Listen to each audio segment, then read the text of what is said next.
మంచి సాక్ష్యాన్ని మనం నిలబెట్టుకుందాం. తండ్రిగా ఒక స్థానంలో దేవుడు నిన్ను నిలబెట్టాడంటే ఆ తండ్రి స్థానానికి మహిమ తెచ్చే విధంగా నీ బ్రతుకుండాలి, అంతేగాని అవమానం తెచ్చే విధంగా ఉండకూడదు. కొంతమంది చెప్తారయ్యా, తండ్రి ఉన్నాడనే మాటకు కానీ మమ్మల్ని పట్టించుకోలేదు, మమ్మల్ని చూసుకోలేదు, ఫీజులు కట్టలేదు, త్రాగుడయ్యా, త్రాగి డబ్బంతా ఆస్తంతా నాశనం చేశాడు. ఎలాంటి చెడ్డ సాక్ష్యం మాత్రం ఉండకూడదు. ఒక మంచి సాక్ష్యం మోసుకొని మనం వెళ్ళేవారుగా ఉండాలి. ఆమేన్.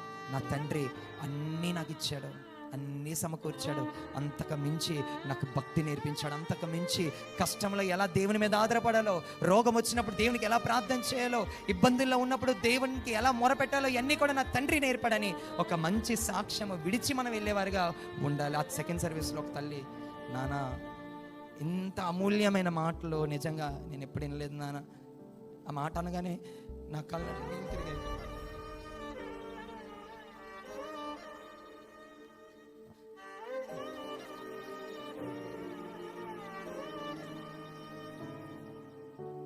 ఎందుకంటే చాలామంది తండ్రులకి బాధ్యత తెలియక వారు త్రాగుడికని, వ్యసనాలకని తండ్రి బాధ్యతలు మరిచి తిరిగిపోతున్నారు. అలాంటి కుటుంబాలు నాశనం అయిపోతున్నాయి కదా.